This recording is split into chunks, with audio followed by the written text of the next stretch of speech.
Rebonjour, j'ai relancé l'enregistrement comme d'habitude. Donc, première séance, c'était la présentation du cours d'une façon générale. Nous avons souligné les objectifs pédagogiques, hein, se familiariser avec le service public, le management, la performance, les méthodes d'analyse de performance et surtout élaborer un article scientifique. Ça, c'était les objectifs pédagogiques et c'était l'occasion pour rappeler les plans d'ajustement structurel, comment ils se sont introduits petit à petit chez nous. Vous savez, pour les plans d'ajustement structurel, parmi les, on va dire, parmi les résultats de ces plans d'ajustement structurel, on parle de la politique des privatisations, on parle de la libéralisation de la devise, Tawim Dirham, on parle de l'abolition des barrières douanières, donc tout ce qui est tarifs douaniers, etc. On parle de l'ouverture. Tout ça, c'est dans le cadre des préconisations de ce plan d'ajustement structurel, qui sont parfois au détriment de l'économie marocaine, du consommateur, du petit consommateur, de la classe moyenne. Vous savez, même le désengagement de l'État que vous voyez actuellement, l'État qui recule petit à petit devant plusieurs services tels que la santé publique, et même l'enseignement public, on voit très bien que l'État, il recule là, à ses suites, à ses préconisations du FMI et de la Banque mondiale. Leur souci, c'est de se faire payer. Ils nous ont prêté de l'argent, donc ils doivent récupérer le capital et l'intérêt de ce qu'ils nous ont prêté. Comment? Alors, ils ne voient pas la spécificité de chaque pays, la spécificité de son économie, de ses classes sociales, etc. C'est des plans qui viennent comme ça d'une façon standardisée, mais il faut les adapter. Il ne faut pas quand même, il faut prendre en considération les spécificités de chaque pays. C'est ce que plusieurs auteurs reprochent à ces plans d'ajustement structurel et cette nouvelle mainmise du FMI et de la Banque mondiale sur les économies africaines, malheureusement. Donc, pourquoi on va leur donner l'occasion pour, bien sûr, s'introduire et imposer leurs lois, imposer leurs prérogatives, ainsi de suite. Donc, c'est mieux de mieux gérer. Plusieurs pays ont essayé de couper carrément les relations avec le FMI à la Banque mondiale parce qu'ils ont remarqué que les résultats sont catastrophiques par rapport à la crise de surendettement et ses conséquences sur tout ce qui est social et autres. Bien. Alors, le travail demandé à titre de rappel, on va voir si vous allez le faire dans une semaine ou dans 2 semaines, selon votre avancement. On va dire initialement une semaine, mais on va voir si vous serez capable de le faire, j'espère, parce qu'il y aura l'aide et tout ça. Donc, je peux vous donner un délai supplémentaire. Ce que j'exige, c'est une bonne qualité. Je ne veux pas que vous bâclez, vous me donnez n'importe quoi. Là, la formation exige la qualité. On prendra tout le temps nécessaire, mais à la fin, on aimerait bien que les travaux soient quelque chose de scientifique, quelque chose de valeur, etc. OK? Moi, je ne veux pas vous brusquer et vous demander de rendre le plus vite possible, etc. Non, ce n'est pas le but. La qualité m'intéresse beaucoup plus que la vitesse et le rythme. On va avec un rythme pédagogique. Tout le monde doit comprendre ce qu'on doit faire. Vous me demandez des questions, je vous laisse des traces, je vous envoie des vidéos, d'autres vidéos, mais dans tous les cas, il faut que vous compreniez exactement ce qu'on veut et que vous le faites dans les bonnes conditions, s'il vous plaît. Si vous avez des questions, je suis toujours là. On peut continuer, messieurs, dames? Oui, monsieur. Bien. Qu'est-ce que je vous demande pour la prochaine étape? C'est choisir un thème, une problématique en lien avec ce thème, quelques hypothèses, la revue de littérature, c'est-à-dire les ouvrages ou bien les théories sur lesquelles vous allez vous baser, une méthodologie que vous allez choisir, quantitatif, qualitatif, ça dépend. Nous allons voir la différence plus tard. Un plan, un petit plan provisoire qui est composé de 5 points, comme je viens de le signaler dans la première vidéo. Introduction, revue de littérature sur le sujet, il faut préciser. Par exemple, le contrôle interne ou la gouvernance, ou là, ça dépend ce que vous voulez approcher comme sujet théorique. Ça, c'était revue de littérature sur le sujet. Troisième point, c'est la méthodologie choisie. Est-ce qu'il s'agit d'une méthode quantitative, qualitative, laquelle? Ses spécificités, son choix, pourquoi vous l'avez choisi, vous justifiez le choix, quelles sont ses limites. Et quatrièmement, le cas pratique, là où vous allez présenter le cas, gestion des déchets, ou bien le milieu hospitalier, la santé publique, ou le transport public, ou quand vous voulez. Et les résultats que vous avez obtenus grâce à votre méthode, quels sont les résultats, et les discussions de ces résultats. C'est votre vraie valeur ajoutée. Et il y aura une conclusion, et à la fin, il y aura ce qu'on appelle la bibliographie. Ça va jusqu'à maintenant? Oui, monsieur. Très bien. Alors, ça, l'adresse email n'a pas changé. La bibliographie, l'ouvrage. Et dans l'ouvrage, j'avais souligné les questions, un certain nombre de questions à lesquelles j'avais répondu. Le plan, c'est-à-dire, là, je vais un petit peu détailler l'ouvrage. C'est un ouvrage quand même de combien de pages? C'est à peu près de 180 ou les حاجة بحال هكاك. Alors, l'ouvrage que je vous ai envoyé, je vais vous montrer ses différentes composantes. Comme ça, si vous avez envie de cibler un chapitre ou bien une partie qui vous intéresse, vous saurez facilement où vous allez chercher.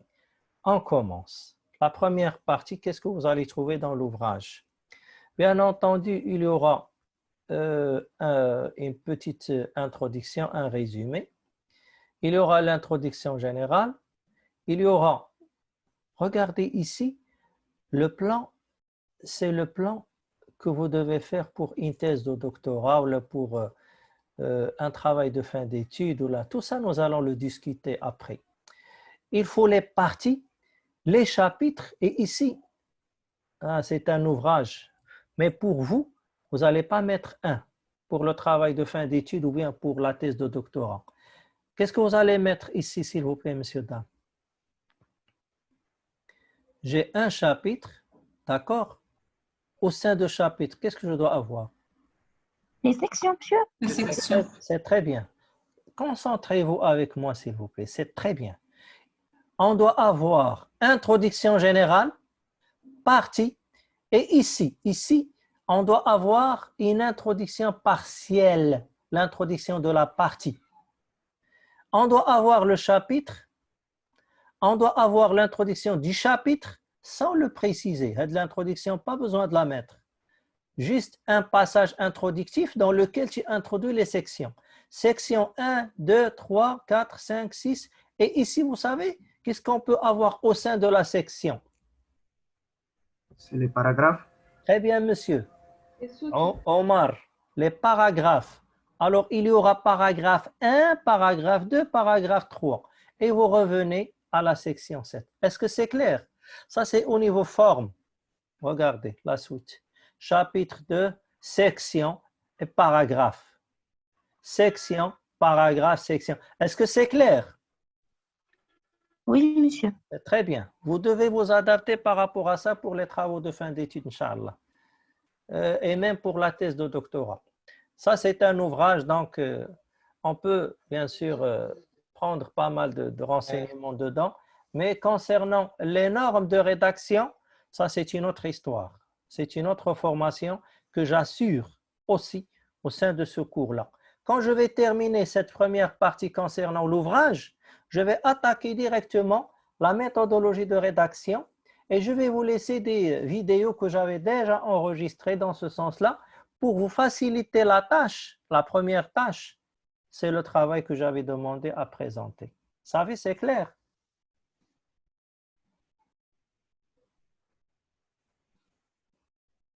C'est clair. Oui, oui, monsieur, c'est clair. Très bien. Oui, c'est clair, monsieur. Revenons au contenu. Je ferme la parenthèse concernant la forme. Vous allez trouver le cadre conceptuel en lien avec la problématique de la gestion du service public en premier lieu, les missions et les objectifs du service public qui sont contradictoires, télécom, gestion des déchets et, bien entendu, le transport ferroviaire, et mesures de performance dans le service public comme troisième chapitre, et quatrième, la mesure de performance des services publics selon les méthodes DEA et l'indice de Malmquist. Ça, c'est la partie 1. Je vais la détailler. C'est pour cela ici, j'avais mis cadre conceptuel, mais il y a beaucoup de choses. Il y a la gestion du service public, il y a les méthodes, il y a les missions. Je ne pouvais pas préciser ici. C'est un ouvrage quand même.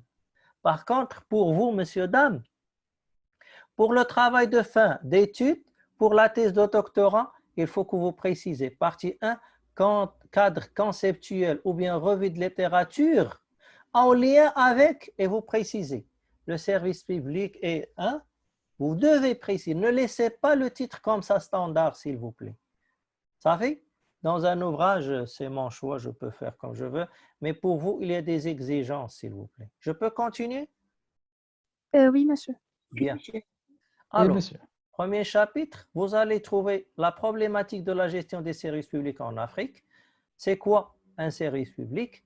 La spécificité des services publics en Afrique, le développement des pays d'Afrique et le service public, la gestion des services publics en Afrique, surtout concernant le partenariat public-privé, services publics et entreprises publiques en Afrique, question de performance, et les causes de la faible performance des entreprises publiques. Pourquoi? Parce que les missions sont multiples et contradictoires. On veut gagner de l'argent et on veut assurer un service non marchand, donc multiples et contradictoires. Difficultés financières par rapport au financement, puisqu'il y a absence du capital privé surtout. Donc, l'État doit toujours recourir à des dettes à l'étranger, ce qui va bien sûr alourdir le budget public, va alourdir le Médionia, donc la crise de surendettement par rapport à ces pays-là. Mauvaise gouvernance et autres lacunes. Et septième point, la qualité du management des entreprises publiques, et on avait pris ici le cas du transport ferroviaire. Donc ça, c'était un premier chapitre. Deuxième chapitre, toujours en lien avec la théorie, avec les concepts théoriques. Et ici, je vais introduire d'une façon indirecte l'analyse empirique. Je vais l'introduire au niveau théorique. Je vais parler des missions et des objectifs des services publics dans le secteur de télécom, dans le secteur de gestion des déchets et dans le secteur des transports ferroviaires. Alors, pour ce faire, ça c'est des exemples, mais pour vous, vous pouvez, comme j'avais exprimé déjà dans la première séance, choisir d'autres sujets, comme j'avais dit, la santé publique, l'enseignement, le transport urbain, les taxis, les grands taxis, les bus, ainsi de suite, comme vous voulez. Alors, pour les télécoms, il y a quelques sections. Télécom, monopole naturel, oui, non, pourquoi, surtout pour la périodicité des années 2000, etc. Télécom et services publics. Télécom et réglementation par rapport au monopole public. La mise en doute des fondements du monopole naturel dans les secteurs des télécoms. Donc ici, historiquement parlant, je suis en train de parler de l'introduction petit à petit du privé dans le secteur des télécoms dans les pays d'Afrique. C'est ainsi qu'on parle ici de la déréglementation et la libéralisation des télécoms, télécommunications et cette nouvelle logique du service public, surtout avec l'introduction du privé, télécom et émergence d'un service universel, télécom et l'émergence de la privatisation, télécom, service public, la logique de privatisation en Afrique. Donc, aperçu historique sur un service qui était public à 100% et qui avait connu l'introduction, bien entendu, de la privatisation. Alors, ici, je parle des services de télécom en tant que secteur public, de sa performance et aussi de l'introduction de la privatisation et son impact sur la performance des télécoms. Bien. Quand nous allons arriver à la deuxième partie, tout ce que j'ai évoqué ici au niveau théorique, je vais le pratiquer et je vais faire une analyse comparative des télécoms nord-africaines selon les pays, selon leurs spécificités, ainsi de suite. et j'ai même, c'était l'objet de quelques articles scientifiques que j'avais publiés par des méthodes différentes. Donc, l'ouvrage, il présente deux articles sur les télécoms. Un dans lequel j'avais pratiqué les méthodes multicritères et un deuxième que j'avais pratiqué la méthode Data Envelopment Analysis. J'ai pratiqué les deux méthodes dans les trois secteurs différents. Comme ça, je vois est-ce que les deux méthodes ont les mêmes résultats ou pas et je compare. Ça va, c'est clair jusqu'à maintenant? Oui, c'est clair, monsieur. Bien. Deuxième secteur que j'avais approché, c'est le secteur de la gestion des déchets solides ménagers.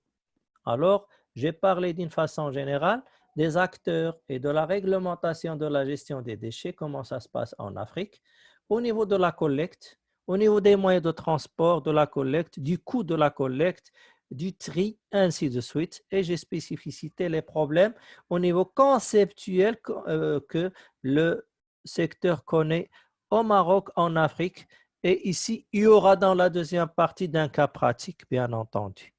Vous voyez, messieurs, dames, c'est comme si je suis en train de présenter des articles au sein d'un ouvrage. Alors, il y a toujours la partie théorique et plus tard la partie pratique, avec discussion, conclusion. Vous voyez, ici, qu'est-ce que j'ai fait dans l'ouvrage? J'ai accumulé 6 articles, si vous voulez. Alors, il y a toujours lieu de 2 articles par 2 méthodes différentes dans le même domaine. Et chaque fois, je présente le concept, tout ce qui est concept théorique par rapport au domaine, télécom, gestion de déchets au transport ferroviaire, et le cas pratique, et à la fin, les résultats et les discussions, d'où la richesse, bien sûr, de cet ouvrage. Ce que je vous demande à vous, rien qu'un petit article, pas tous les articles. Vous pouvez ici voir, vous inspirer tout ça, mais que ça soit quelque chose de personnel, votre bébé, hein, ça sera votre première réalisation scientifique, Inch'Allah. Donc, nous allons essayer de tout faire pour vous encadrer dans le bon sens. Bien. Troisièmement, au niveau théorique, je parle ici du secteur des transports ferroviaires, mais toujours le volet théorique.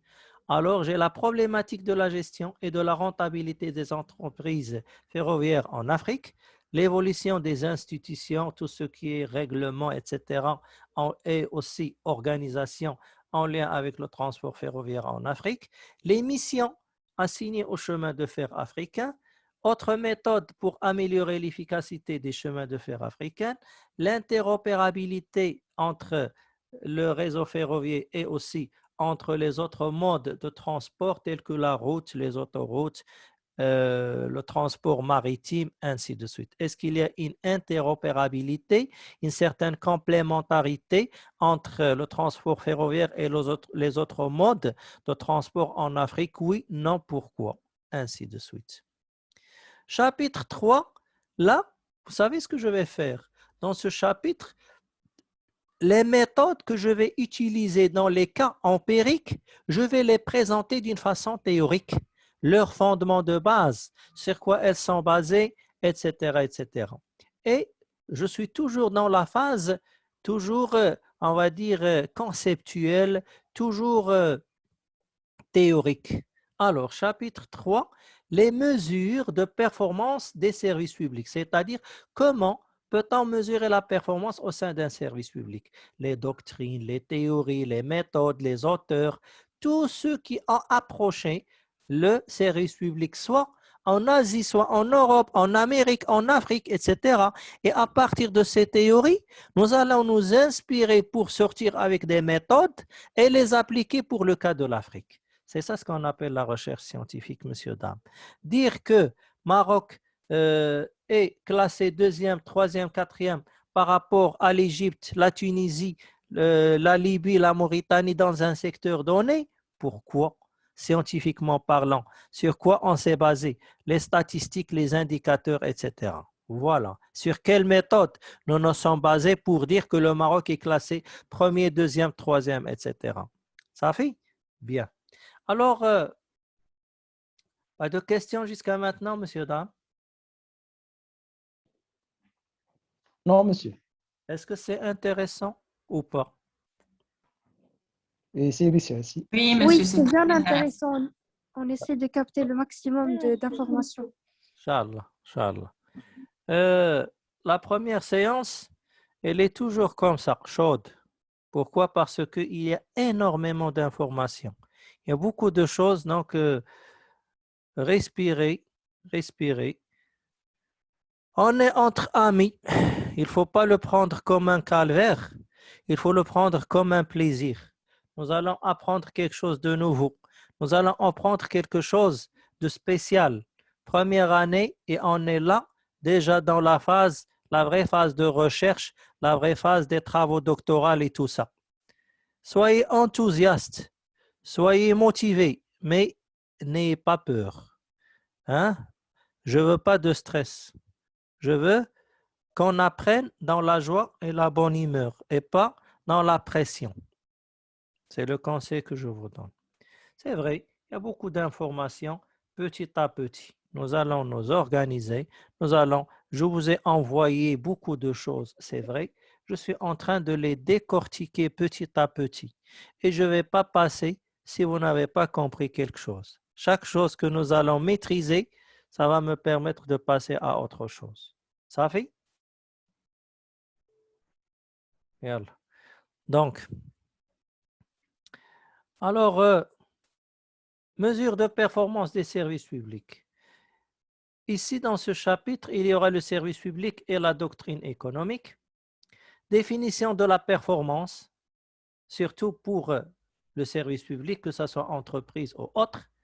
Pourquoi et comment peut-on mesurer la performance des entreprises au sein d'un service public? Quels sont les indicateurs de performance dans les secteurs que nous allons approcher dans les cas pratiques? Donc, je commence par les télécoms. Présentation des indicateurs. Vous savez, dans les télécoms, par exemple, quand j'avais fait ma recherche et tout ça dans la littérature, ainsi de suite, on doit se référer à des inputs, à des outputs en lien avec les télécoms. Les inputs de la télécom, c'est le nombre des lignes, combien on a d'abonnés, les clients, la longueur si on parle de la téléphonie fixe, avant, il y avait les poteaux, il y avait les lignes. Vous vous en souvenez? La couverture des réseaux par rapport à tout ce qui est physique. Hein? Le khayt, shahal kain, shahal min amoud kain, etc. Maintenant, on parle plus de fibres optiques, on parle d'autres inputs. Hein? On parle d'autres facteurs de production à côté de la composante personnelle qui travaille dans les télécoms. Alors, j'ai les inputs, mais j'ai aussi les outputs. C'est quoi la production réalisée par les télécoms? On peut par exemple parler des minutes, les minutes entrant, les minutes sortant par rapport à chaque opérateur. Et tous ces critères-là, je ne les ai pas inventés moi, non.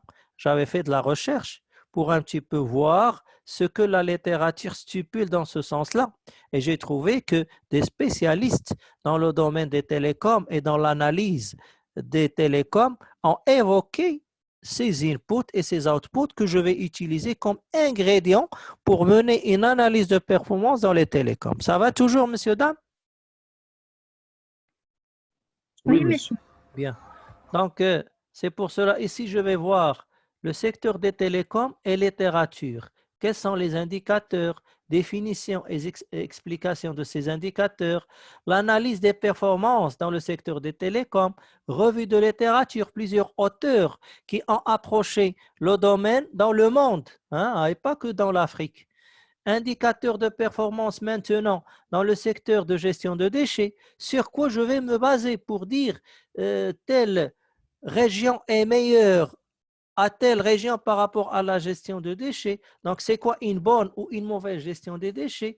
Quels sont les indicateurs sur lesquels je dois me baser? Donc, revue de littérature sur indicateurs, familles, critères qui ont lien avec la performance au niveau gestion des déchets, que ce soit par rapport à la production des déchets, par rapport à la gestion des déchets ou par rapport au recyclage des déchets.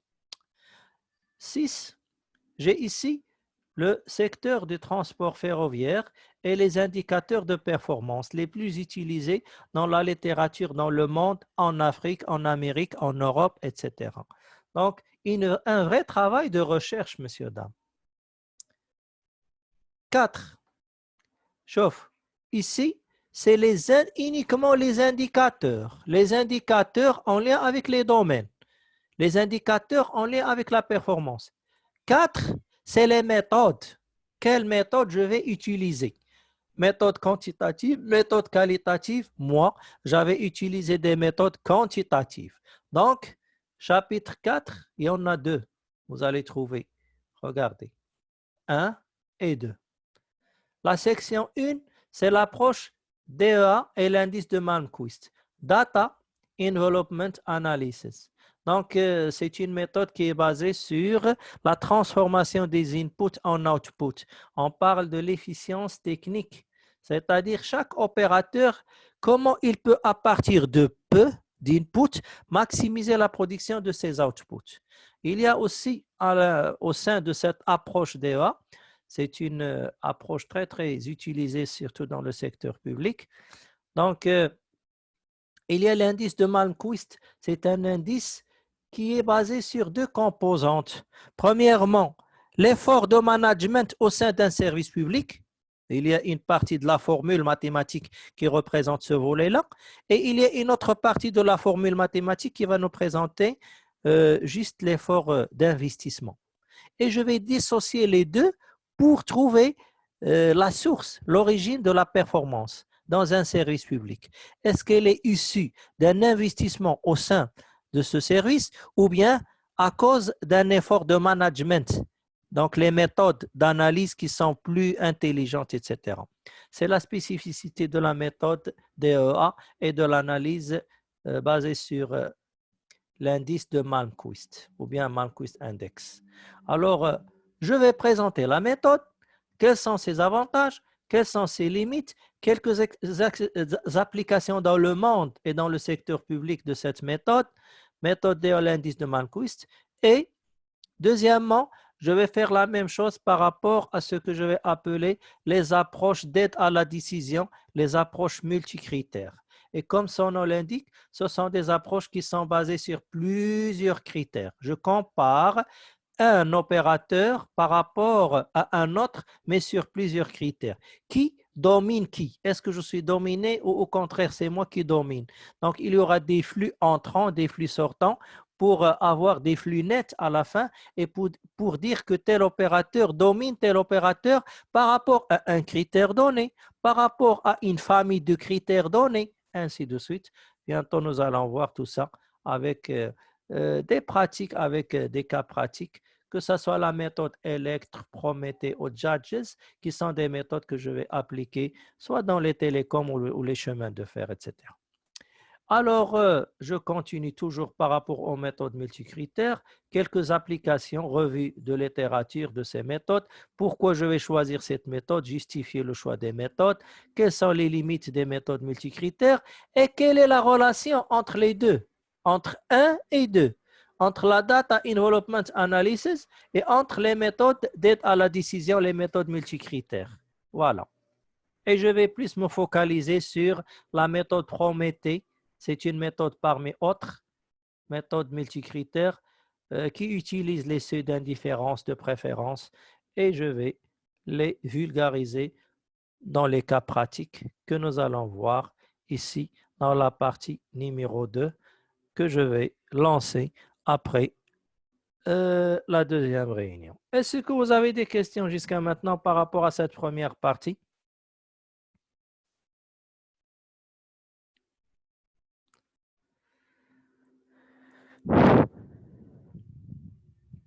Vous dormez?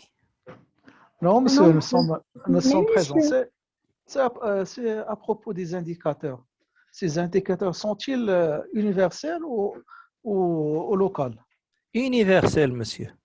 Et vous allez voir, quand je vais présenter les articles, plusieurs auteurs utilisent les mêmes indices.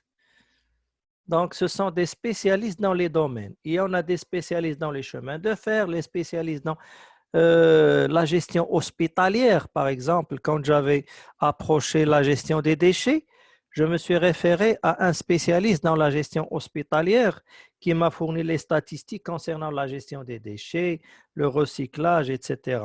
Donc, chaque domaine a bien sûr des personnes, des connaisseurs, et ce sont eux qui ont déjà rédigé des articles dans le sujet. Hein. Ce n'est pas toi qui vas inventer. Tu vois ce que je veux dire? Tu vas juste t'inspirer par rapport à ces indicateurs utilisés par des auteurs. Si tu tapes sur Internet tel auteur ou telle théorie et tout ça, tu vas trouver plein d'études multicritères sur n'importe quel sujet. Et tu verras que les mêmes critères vont être utilisés pour un domaine donné. Donc, à toi, bien sûr, d'approcher et de chercher surtout ce que tu veux cibler comme domaine. Et c'est là que tu dois faire ta recherche, te pencher sur tes indicateurs qui vont te servir à toi. Alors, c'est l'effort de la recherche que vous allez faire. Ça va jusqu'à maintenant?